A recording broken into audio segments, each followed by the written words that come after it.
할렐루야. 우리 하나님께 영광을 할렐루야 찬양대 감사와 격려의 박수를 돌리겠습니다.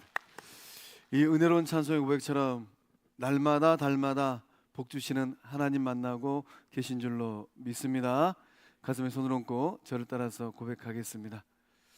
나는 예수님의 몸된 교회입니다. 나는 예수님의 몸된 교회입니다. 할렐루야. 입술의 고백이 인생의 열매들 될 줄로 믿습니다. 건물이 교회가 아니에요. 이 예배자리에 나오고 계시는 성도님들 한 분 한 분이 예수 그리스도의 몸된 교회인 줄로 믿습니다. 더 거룩한 예수 그리스도의 몸된 교회가 될 줄로 믿습니다. 좌우를 둘러보시면서 인사하실 때 당신의 얼굴에서 생명의 광채가 납니다.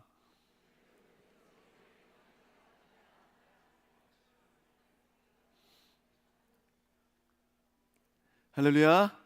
주의 백성들은 모여서 예배하고 찬송하고 기도할 때 그 얼굴의 광채가 더 밝아지는 은혜를 받고 누릴 줄로 믿습니다. 오늘 말씀의 제목은 빛의 자녀들처럼 행하라입니다.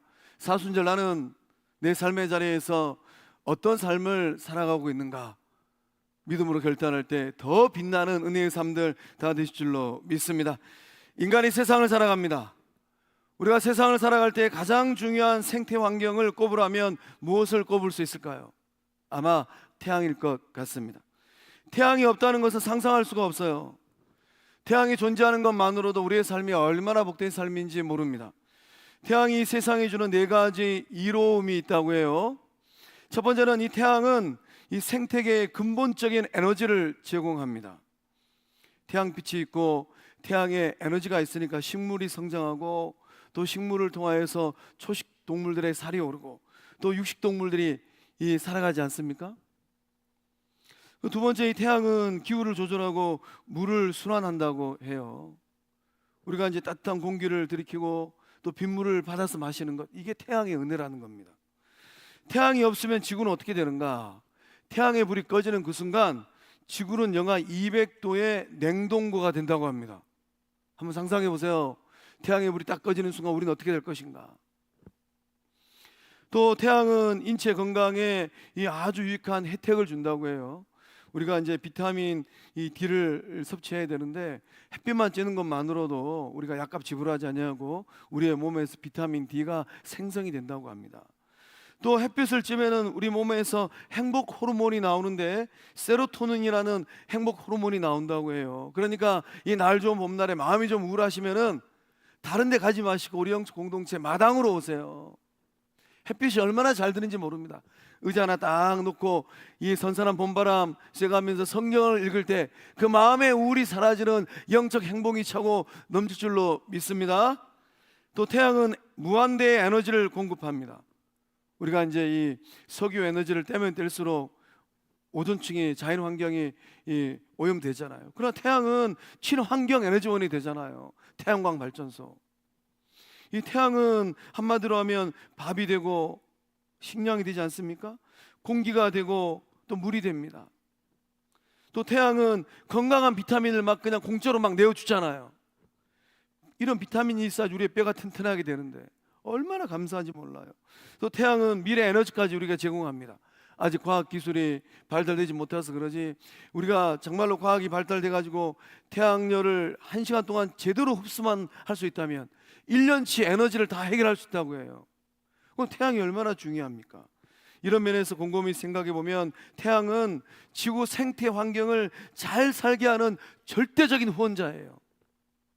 오늘 예배 마치시고 돌아가실 때에 태양 한번 바라보시고 이 태양을 만드신 하나님 감사합니다. 영광 돌리는 우리 모두 다 될 줄로 믿습니다. 이렇게 이로운 태양의 밝기와 크기는 우주 가운데 어느 정도 밝고 어느 정도 클까요? 밤하늘의 우주를 보시면서 어떤 생각을 할까요? 밤하늘에 촘촘하게 박혀있는 별들, 그 별들의 크기는 얼마나 클까요?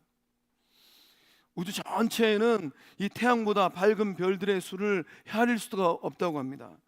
우리 은하에만 살펴보더라도 이 1000억 개에서 4000억 개의 별이 있다고 해요. 태양처럼 빛나는 별. 우리 은하를 우주 전체로 놓고 보면은 우리 은하도 작아요. 그 태양을 기준으로 보면은 태양보다 밝은 별들이 엄청나다라는 것입니다. 우리 은하에만 약 100억 개에서 200억 개의 더 밝은 별들이 존재한다고 합니다. 그 시리우스라는 별은 태양보다 약 25배 더 크다고 해요. 이 화면에 보시면은 제일 작은 점이 저게 태양입니다. 그 옆에 있는 시리우스는 25배 더 크다고 합니다. 또 그 옆에 있는 알데바란이라는 별은 약 150배 더 크다고 해요. 또 그 옆에 있는 베텔기우스는 약 800배가 더 크다고 합니다. 제일 큰 별로 보이는 BY 카니스 메이저리스는 약 2100배 더 크다고 합니다. 그러나 저 큰 별에 비하면 태양은 지금 막 엄청 작아 보이지 않습니까? 밝기는 이 메이저리스는 약 태양의 밝기에 비하면 약 50만 배가 더 밝다고 해요. 이게 중요한 질문이 있습니다. 밤하늘에 저렇게 밝은 별들을 누가 만들었을까요? 우리의 삶을 이롭게 하는 이 태양을 누가 만들었을까요? 우리가 이 땅 가운데 존재하기 전에, 여러분이 어머니 모태에서 조성되기 전에 태양은 있었어요. 태양이 그 자리에 있지 아니한다면, 태양이 지구하고 좀 친합니다.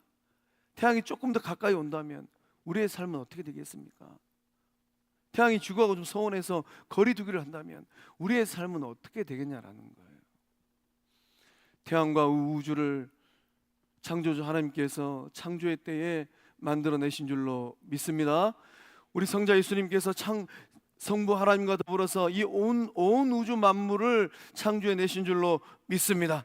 과연 그렇다면 온 우주 만물을 만드신 우리 주님께서 태양보다 더 밝은 생명의 빛으로 우리 가운데 역사하시는 예수님께서 본문의 말씀을 통하여서 무엇을 말씀하고 계실까요? 생명의 빛 되신 예수님께서 여러분의 삶의 자리 가운데 생명의 빛을 비춰주실 때 그 삶에 어떠한 역사함들이 일어날 것 같습니까? 예수를 구주로 믿는 성도님들은 생명의 빛 되신 예수님을 통하여서 어떠한 삶의 이로움을 받고 누리고 계실까요? 우리 주님께서 말씀하십니다. 존재론적 변화를 이루라고 말씀하십니다. 우리 8절 말씀 함께 읽어보도록 하겠습니다. 시작. 너희가 전에는 어둠이더니 이제는 주 안에서 빛이라. 빛의 자녀들처럼 행하라. 아멘. 어둠에서 빛으로 주소 이전하셨을까요? 우리가 인생을 살면서 여수 살다가 서울 가고 또 여수 살다가 부산 가면 퇴거를 해야 되잖아요. 주소지 변경을 해야 됩니다. 믿음도 마찬가지입니다. 예수님을 인격적으로 구주로 영접하였으면 영적 주소를 이전하셔야만 합니다. 어둠에서 빛으로 그 삶의 주소를 다 옮기신 줄로 믿습니다. 우리가 이제 생명의 빛 대신 예수님을 만나면 자연적으로 일어나는 변화들이 있어요. 자연적으로 일어납니다. 태양빛이 자연적으로 비치니까 때가 되면 꽃들이 피잖아요. 이게 자연의 이치입니다. 어둠이 빛이 되는 거죠. 그래서 바울은 예수 안에서 성도들이 경험하는 이 상태 변화를 명확하게 선언하고 있어요. 너희가 전에는 어둠이더니 이전의 삶이 어둠이었답니다. 이 말씀을 곰곰이 묵상하면 어둠 속에 있었다, 어둠이라는 어떤 공간이 있고 그 가운데 내가 있는 이걸 얘기하는 게 아니에요. 예수님 만나기 전에는 어둠 그 자체였다라는 거예요.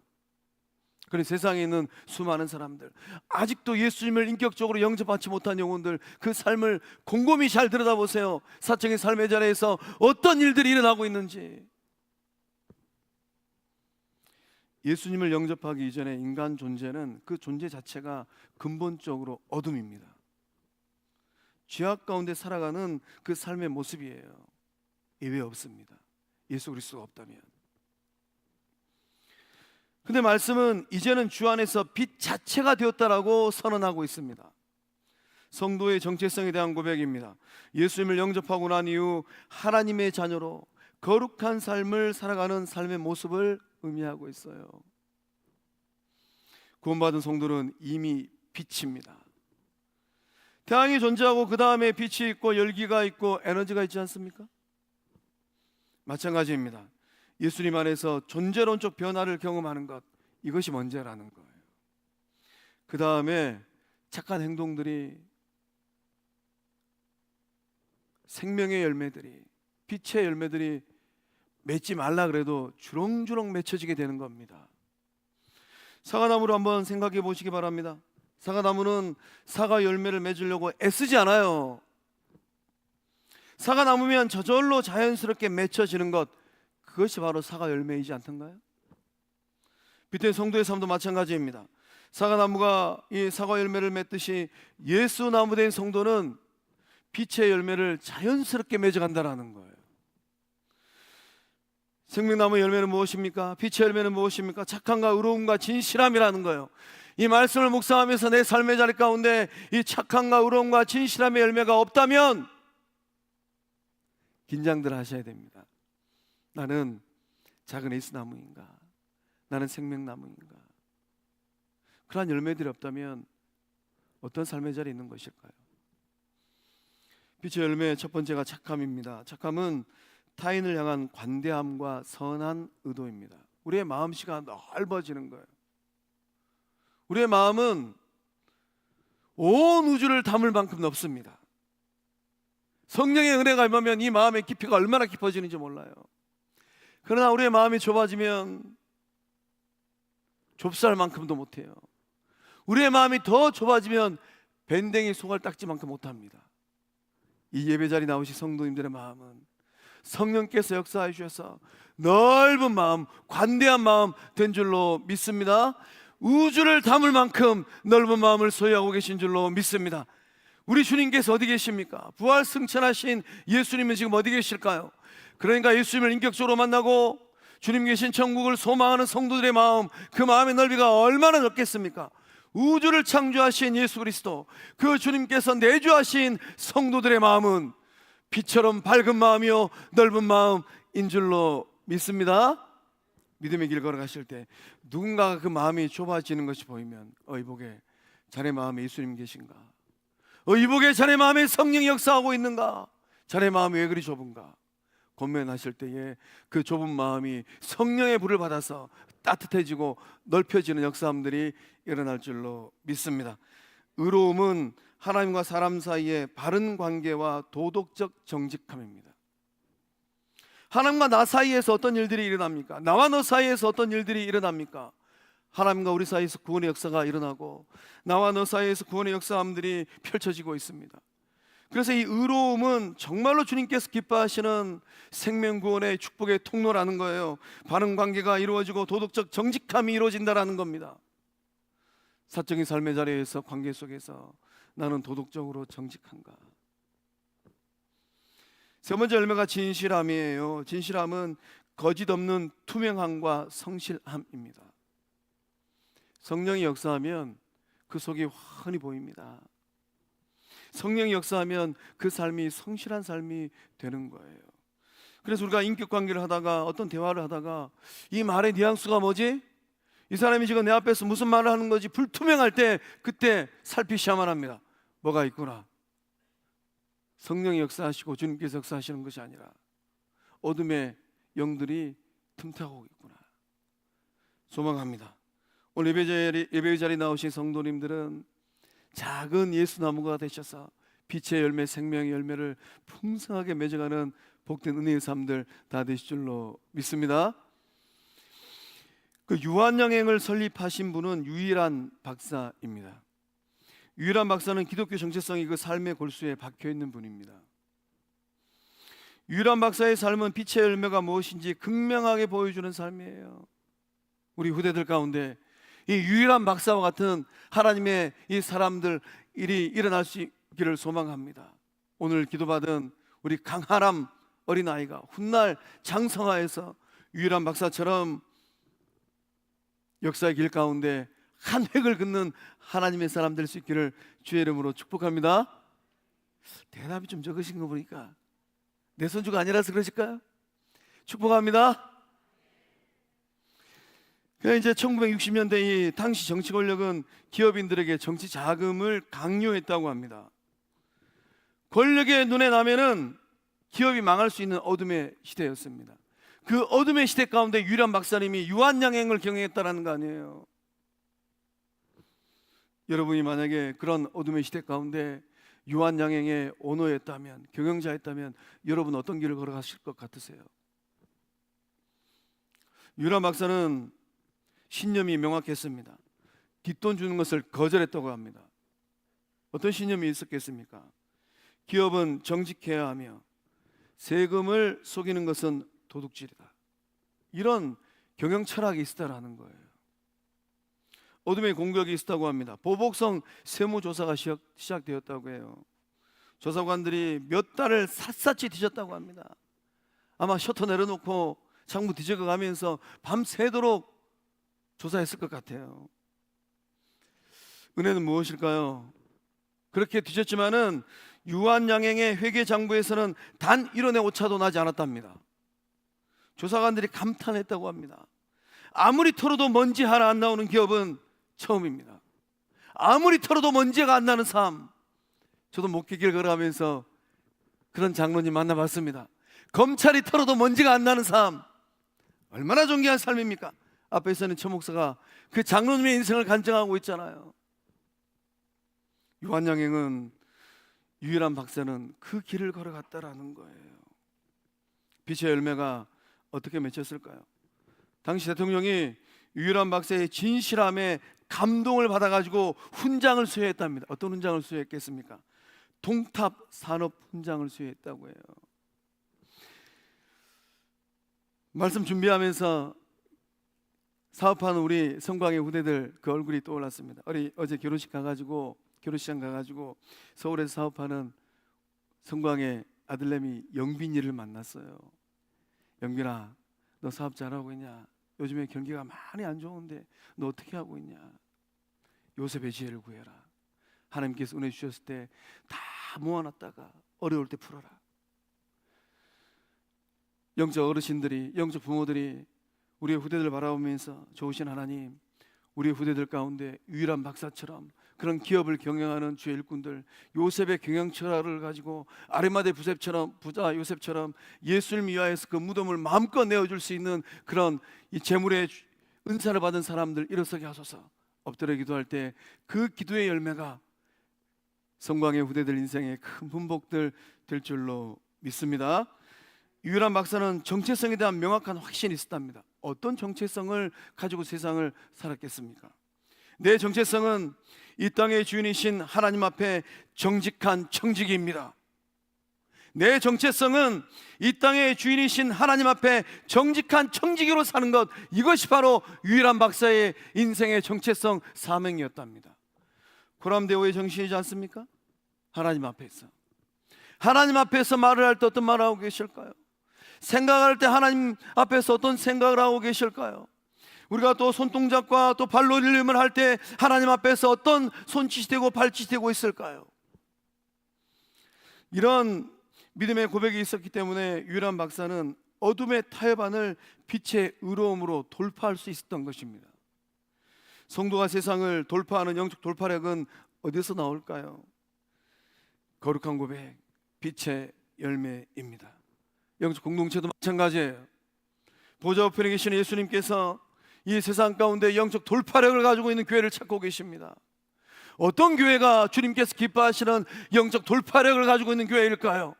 거룩한 빛 성광교회는 예수님 앞에서, 하나님 앞에서 코람데오 정신으로 영적 공동체를 세워가고 빛의 열매를 맺어감으로 말미암아 주님께서 기뻐하시는 영적 돌파력을 회복한 건강한 예수 그리스도의 몸된 교회인 줄로 믿습니다. 그 은혜가 여러분의 인생이 분복이 되어지고 거룩한 빛 성광교회를 통한 지역사회의 은혜요, 한국교회의 은혜가 될 줄로 믿습니다. 무엇이 문제인가요? 무엇이 문제일까요? 빛의 자녀들이 어둠에 매몰되는 것이 문제입니다. 과거의 습관들, 경험들, 상처들, 이러한 것들이 어둠이 됩니다. 어둠에 매몰되면 자기 자신을 정죄합니다. 어둠에서 벗어나기 위해서는 어떻게 해야 되겠습니까? 매일 매 순간 주님 안에서 존재론적으로 변혁된 우리들의 정체성을 선포하는 거예요. 거울 앞에서 매일 아침마다 거울 보시잖아요. 거울 속에 비친 내 얼굴을 바라보시면서 어떤 생각을 하고 계실까요? 어떤 고백을 하고 계실까요? 변화의 시작은 내가 나를 바라보는 시선을 바꾸는 것입니다. 거울 앞에서 이렇게 고백하였으면 좋겠습니다. 나는 빛이다. 나는 주 안에서 빛이다. 함께 따라하겠습니다. 나는 예수 안에서 생명의 빛이다. 나는 예수 안에서 소망의 빛이다. 나는 예수 안에서 사랑의 빛이다. 할렐루야. 이런 고백을 매일 매 순간 거울 앞에서 하세요. 화장실에서도 하시고, 주방에서도 하시고, 식탁 앞에서도 하시고, 어떤 상점을 들어갈 때도 하세요. 거래할 때도 하세요. 사람을 만날 때도 하세요. 입술의 권세를 회복할 때에 삶이 변혁되어지는 은혜를 받고 누리실 줄로 믿습니다. 빛의 열매를 풍성하게 맺기 위해서 우리가 감당해야 될 우리의 삶의 몫이 있습니다. 어떤 몫일까요? 우리 스스로를 시험해야 하는 것입니다. 우리 10절에서 11절의 말씀을 한 목소리로 읽어보겠습니다. 시작. 주를 기쁘시게 할 것이 무엇인가 시험하여 보라. 너희는 열매 없는 어둠의 일에 참여하지 말고 도리어 책망하라. 아멘. 아멘. 주님을 기쁘게 하는 것이 무엇인지 시험해 보랍니다. 말씀에 기록된 이 시험하는 것은 분별하는 것입니다. 분별의 은사를 구하세요. 위조지폐를 감별하는 감별사들이 있습니다. 이 감별사들이 하는 일은 어떤 일일까요? 진폐와 위폐를 구별해야 되는데, 이런 위조지폐를 감별하는 감별사들은 위조지폐를 절대로 연구하지 않는답니다. 그죠? 어딘가 어두운 또 공간에서 위폐들을 만드는 나쁜 사람들이 있잖아요. 그러니까 진폐를 감별하는 감별사들은 위폐를 연구하지 않는다고 해요. 진짜 지폐를 수천 번, 수만 번 만지고 들여다보고 연구한다고 합니다. 진짜의 질감, 인쇄 상태, 또 숨은 그림을 완벽하게 연구한다고 합니다. 진짜를 정확하게 알면 가짜를 구별하는 것은 식은 죽먹기라고 해요. 위조지폐를 만지는 순간 손으로, 눈으로 어색함과 어딘가 이상함을 발견하고 느낀다고 합니다. 뭔가 좀 이상하네. 들여다보면 위폐라는 거죠. 진짜를 알면 가짜를 분별하는 능력이 생깁니다. 성도의 영적 분별력도 마찬가지예요. 세상의 온갖 잡다한 죄악과 가짜를 연구할 필요가 없습니다. 우리는 진짜에 몰두해야만 합니다. 무엇이 예수님을 기쁘시게 할까? 나의 인생이 주님의 기쁨이 되는 것, 거기에 몰두를 해야만 합니다. 그러면 저절로 알게 되고 행동하게 되고 열매를 맺게 된다는 거예요. 예수님께서 기뻐하시는 일들을 명확하게 알면 알수록 가짜를 구별하는 영적 분별력이 커집니다. 내 삶을 엄습하는 어둠의 일들을 정확하게 분별하게 된다는 거예요. 이 시대는 영적으로 혼탁한 세상이 되어버렸어요. 이단 사이비가 왜 그리 많은지 모르겠습니다. 우리가 어떻게 분별할 수 있습니까? 이단 사이비를 아무리 연구한다고 해서 그들을 정확하게 분별해낼 수 없어요. 그러나 예수님을 인격적으로 더 깊이 있게 만나면 만날수록, 예수님을 알아가는 지식이 깊어지면 깊어질수록 이단 사이비를 분별하는 능력이 커진다는 거예요. 십자가 플러스 알파하면 이단입니다. 십자가 앞에 자꾸 알짱알짱거리는 것 사이비예요. 이런 분별력을 가지시길 바랍니다. 그래서 우리가 이제 이런 분별력을 가지게 되면은 내 삶을 엄습한 어둠의 일들 더욱더 명확하게 분별해낼 수 있습니다. 내가 누군가와 대화를 하는데 이 사람이 지금 내 앞에서 어떤 말을 하고 있는가, 이 사람의 웃음 뒤에는 어떤 의미가 숨어 있는가 정확하게 분별해낸다는 것입니다. 또 우리는 양심을 통하여서 말씀하시는 성령의 세밀한 음성을 듣게 됩니다. 귀가 울리는 은혜, 가슴이 벅차오르는 감동을 분별의 은사를 받으면 누리게 된다는 거예요. 숨은 죄와 은밀한 죄를 끊어낼 때 기뻐하시는 성령의 음성을 듣게 됩니다. 금성 들어보셨을까요? 믿음으로 결단하고 내 인생의 죄를 잘라낼 때 기뻐하시는 성령의 감동을 받아보셨을까요? 제가 그런 성령님을 만나보니까 성령께서 그렇게 말씀하시더라고요. 종아, 정말 잘했다. 내가 그렇게 하니까 내가 기쁘구나. 파도처럼 밀려오는 성령의 감동. 성령께서 끊임없이 말씀하시잖아요. 잘라내라, 끊어내라, 돌아서라. 성령의 감동을 충만하게 받고 더 거룩하고 존귀한 삶을 향하여서 일보전진하는 우리 모두 다 될 줄로 믿습니다. 구원받은 성도는 어둠의 일들과 결별을 해야만 합니다. 11절 말씀은 이렇게 권면을 합니다. 너희는 열매 없는 어둠의 일에 참여하지 말고 도리어 책망하라. 성도가 어둠의 일을 책망하는 것 정말로 조심스러운 일입니다. 들을 귀 있는 자는 들을지어다. 그런 거룩한 마음으로 책망해야만 해요. 안타까운 것은 무엇입니까? 성도가, 교회가 열매 없는 어둠의 일에 자기 발로 참여하고 있다는 거예요. 이것이 아픔이고 고통이고 눈물이지 않을까요? 어둠의 일은 언제 어떻게 이루어집니까? 대개 10중 8구는 은밀함 속에서 이루어집니다. 어둠의 일들은 남들이 보지 않는 사적인 은밀한 공간에서 범하는 죄들입니다. 우리가 흔히 사용하는 핸드폰, 그 핸드폰을 통해서 보는 영상들, 우리가 듣는 노래의 가사들, 우리가 즐겨보는 매스컴들 잘 살펴보셔야만 합니다. 특별히 내 혼자 있을 때 내가 무엇을 보고 무엇을 듣고 내가 무엇을 생각하고 있는가, 내가 누군가와 사적인 자리에서 어떤 대화를 나눌 때 이 대화의 의미는 무엇인가, 무엇을 지향하면서 대화를 하고 있는가 잘 살피셔야만 합니다. 하나님께서 기뻐하지 않으시고 성령을 금심하게 하는 것들이 있다면 이 사순절을 통하여서 결단함으로 회개하고 끊어내고 돌아서는 영적 공동체 주의 친백성들 다 되실 줄로 믿습니다. 성령의 인도함을 따라가고 말씀의 가르침에 순종할 때에 하나님을 기쁘시게 하고 예수님을 기쁘시게 하고 성령님을 기쁘시게 하는 영적 공동체 주의 백성들 될 줄로 믿습니다. 빛의 자녀들이 살아가는 삶의 모습은 어떠합니까? 영향력 있는 삶을 살아가게 됩니다. 우리 13절에서 14절의 말씀을 결단의 마음으로 함께 읽어보겠습니다. 시작. 그러나 책망을 받는 모든 것은 빛으로 말미암아 드러나나니 드러나는 것마다 빛이니라. 그러므로 이르시기를 잠자는 자여 깨어서 죽은 자들 가운데서 일어나라. 그리스도께서 너에게 비추이시리라 하셨느니라. 아멘. 드러나는 것마다 빛이 납니다. 드러나는 것, 폭로되는 거예요. 오픈되는 것입니다. 영향력 있는 삶은 어떤 삶일까요? 우리가 빛이 나면, 우리 주변에 어둠이 있으면 그 어둠의 실체는 자연스럽게 폭로가 됩니다. 그래서 우리는 이 빛의 삶을 살아갈 때 이 폭로를 넘어 변화를 일으키는 영향력 있는 삶, 그 삶을 살아내게 된다는 거예요. 빛은 어둠을 물리치고 어둠의 실체를 드러내고 변화를 만들어 갑니다. 드러나는 것마다 빛이니라. 이 13절의 말씀은 빛의 강력하고 역동적인 영향력에 대한 말씀이에요. 어둠이 있던 곳에 빛이 비칩니다. 어둠이 빛으로 변합니다. 0.1초도 걸리지 않아요.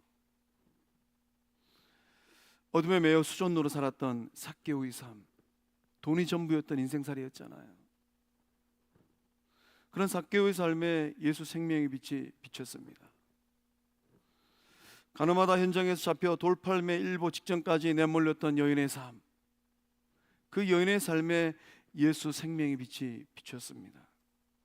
삭개오의 삶이 현장범으로 잡혔던 여인의 삶이 어떻게 되었던가요? 회개하고 광명을 찾는 삶이 되었습니다. 음지의 삶이 아니라 양지로 나오는 삶이 되었어요. 또 성경을 보면 사도행전 16장에 나오는 귀신에 매여서 점치던 여종의 삶, 바울을 만나고 복음을 듣고 예수님을 만나고 나서 어떻게 되었던가요? 군대 귀신에 들려서 사람다운 삶을 살지 못하였던 거라사 광연의 삶, 그 삶은 어떠한 삶이 되었던가요? 어두운 과거가 청산되어지고 새 생명의 삶이요 광명한 삶이 된 줄로 믿습니다. 우리는 인생의 주소를 완전히 옮겨야만 합니다. 어둠에서 빛으로 영적 주소를 옮기세요. 우리의 신분이 완전히 달라졌습니다. 어둠의 자녀에서 빛의 자녀로 우리의 신분이 완전히 달라졌어요. 하나님께서 영적 각성의 소리를 높여서 외치십니다.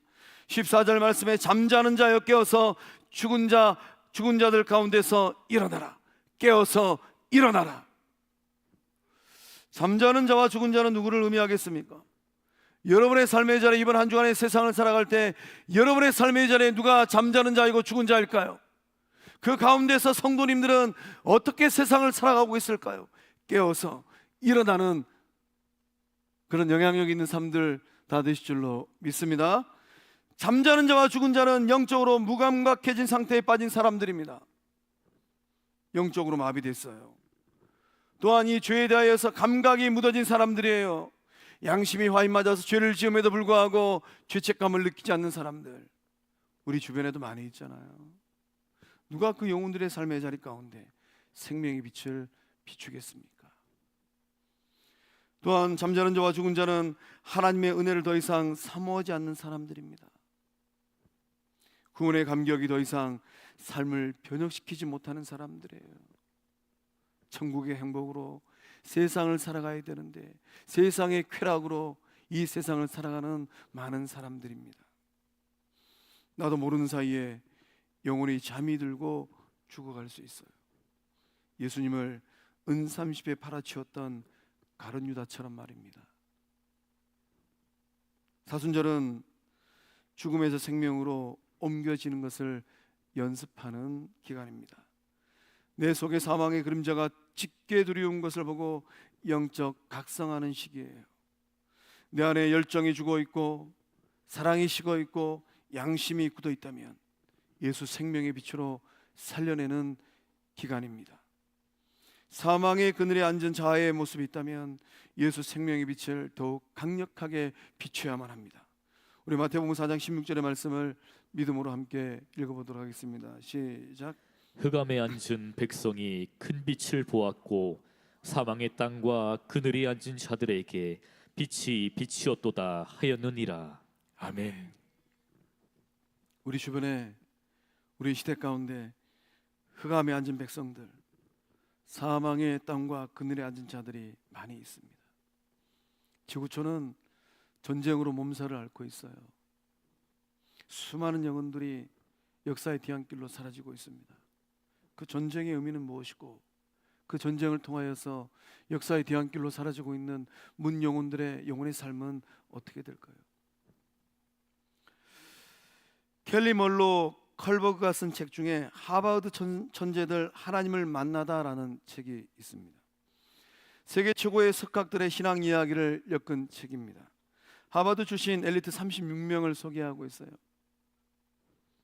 저도 이 책의 제목을 곰곰이 묵상하면서 우리 후대들 가운데 하나님께서 다니엘과 세 친구들에게 주셨던 지혜와 총명함, 10배를 더하여 주신 그 은혜, 우리 후대들 가운데 그런 지혜와 총명을 받은 우리 자녀들이 일어나서 전 세계에서 가장 똑똑한 사람들이 모여있는 하버드 가가지고 졸업하는 그날, 목사님 졸업합니다.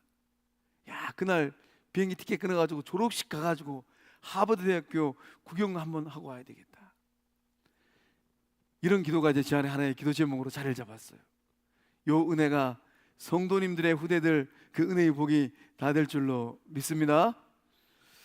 그 책에 나오는 교수 가운데 글렌 로리라는 교수가 있습니다. 글렌 로리 교수의 삶은 어떤 삶이었을까요? 약물 중독 교수에서 그리스도인으로 인생 역전한 사람입니다. 글렌 로리 교수의 이 진솔한 고백이 이 책에 기록되어 있습니다. 나는 하버드대 종신교수로 전문 분야에서 최고의 자리에 올라 아무것도 필요가 없는 사람이었습니다. 하버드 대학교의 종신교수였다 합니다. 종신교수, 평생토록 연구할 수 있는 교수직을 받은 사람이라는 거예요. 종신교수는 정말로 쉽지 않은 자리입니다. 그럼에도 불구하고 나의 삶은 의미가 없고 우울하며 기쁨이 없었습니다. 어떤 성공도 나를 충족시키지 못했습니다. 인생은 높은 점수를 받고 하버드 대학교 들어가기 위해서 공부를 얼마나 많이 했겠어요. 인생은 높은 점수를 받고 돈을 벌기 위한 끝없는 경쟁처럼 보였습니다. 이 시대 많은 세상에 있는 사람들이 그렇게 세상을 살아가고 있지 않습니까? 점수 더 받으려고 하고 돈 더 받기 위해서 경쟁하고 있잖아요. 그 삶의 자리가 고통이지 않던가요? 나는 마약과 술의 노예로 살았습니다. 이런 생활이 지속되면서 몸과 마음은 점차 파괴되어 갔습니다. 그때 친구가 예수를 소개해 주었습니다. 예수가 술과 마약에서 벗어나게 해 주실 것이라며 말씀을 들려주었습니다. 어떤 말씀이었을까요? 요한복음 14장 6절의 말씀을 들려주었답니다.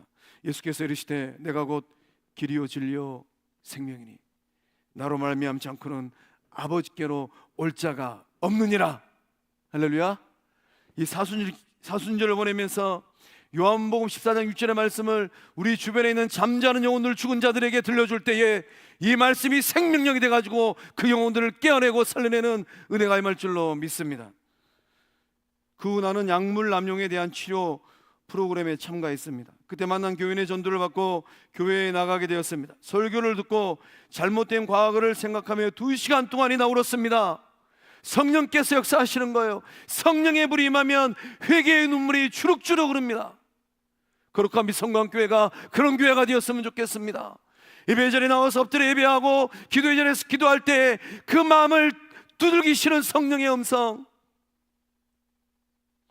그 마음에 생명의 빛을 비춰주시는 예수님의 음성, 한없는 하나님의 사랑을 받고 누림으로 말미암아 꺽꺽거리며 울고 울음에 울음보가 터지는 거룩한 빛성광교회 영적 공동체의 거룩한 기도의 자리. 앞에서 있는 최 목사를 비롯하여서 우리 장로님들, 안주사님들, 권사님들, 우리 집사님들, 성도님들, 세상나라 유치부 아이들에 이르기까지 회개하고 통회하고 자복하는 그 눈물이 흐르는 교회, 거룩한 빛 성광교회 된 줄로 믿습니다. 그 후에 성경 공부를 시작하고 교회에 출석하면서 기도하는 법을 배웠고 자신을 돌아보게 되었습니다. 그리고 불행한 삶을 살 수밖에 없었던 이유를 깨닫게 되었습니다. 삶의 기도에서 많이 벗어나 있었던 것입니다. 나는 성경 공부를 하면서 회복되기 시작했습니다. 상상했던 것보다 영적인 기쁨이 크다는 것을 깨달았습니다. 교인이 된 후에 가족과의 관계와 친지들을 대하는 태도가 달라졌습니다. 하버드 대학교 교수되고 나서 얼마나 대대했겠어요. 가족들 앞에서 거만하고 친지들 앞에서 오만하지 않았겠습니까? 공부 못하는 조카들 보면서 이런 말 저런 말 하지 않았겠어요? 다 회개했다라는 거예요. 끝났다고 생각했던 결혼 생활도 회복되었습니다. 죽어있던 것들이 살아나는 기분이었습니다. 나의 인생에 빛이 들어오기 시작했습니다. 과거의 상처가 치유되고 고통에서 벗어났습니다. 기쁨이 생기기 시작했습니다. 하나님께서 주실 것에 대한 기대가 생겨났습니다. 나는 빛의 자녀가 되었습니다. 할렐루야. 이 교수가 받고 누린 이 은혜가 예배 자리에 나오신 성도님들의 인생의 은혜요, 후대들의 은혜요, 성광교회의 은혜 될 줄로 믿습니다. 사랑하는 성광의 성도 여러분, 사순절은 우리의 변화된 신분을 확인하는 기간입니다. 여러분은 어둠이 아니고 빛입니다. 사순절은 우리 안에 여전히 꽈리를 틀고 있는 어둠을 직면하는 시기예요. 영혼의 거울을 닫고 삶 속에 여전히 도사리고 있는 어둠을 직시하는 시기입니다. 예수 생명의 빛을 비출 때에 어둠은 떠나가고 생명의 빛이 임할 줄로 믿습니다. 어둠에서 빛으로, 죄와 사망의 자리에서 생명과 영생의 자리로 영적 주소를 이전하는 그런 복된 삶들, 시간들 될 줄로 믿습니다. 빛의 자녀로 부르신 예수님을 깊이 묵상하고 예수님을 인격적으로 만나는 복된 시간 될 수 있기를 주의 이름으로 축복합니다. 기도하시겠습니다. 좋으신 하나님, 생명의 빛 되신 예수님을 통하여서 하나님의 자녀 되게 하여 주시고 예수님의 제자 되게 하여 주시고 성령의 불을 받는 성령의 사람 되게 하여 주심에 감사함을 드립니다. 말씀 붙들고 나는 빛이다, 나는 예수님 안에서 빛이다, 이 거룩한 고백을 할 때에 가치관이 변화되어지게 하여 주시고 정체성이 변화되어지게 하여 주시고 존재론적 변화가 일어나게 하여 주시옵소서. 빛의 열매를 풍성하게 맺는 삶들이 되게 하여 주시옵소서. 하나님을 기쁘시게 하는 삶, 예수님을 깊이 묵상하는 삶, 성령의 인도하심을 받는 삶 되게 하여 주시옵소서. 빛의 자녀로서의 영향력 있는 삶 되게 하여 주시옵소서. 나의 삶이 복된 삶 되어지게 하여 주시고 너의 삶을 이롭게 하는 삶 되게 하여 주시고 세상을 아름답게 바꾸어가는 영적 태양들 되게 하여 주시옵소서. 주께서 통하여 일하시고 역사하여 주심을 믿사옵고 생명 되시고 주권자 되시는 예수님의 이름으로 간절히 축복하며 기도하옵나이다. 아멘. 우리 다 함께 일어나셔서 결단성 찬양하겠습니다.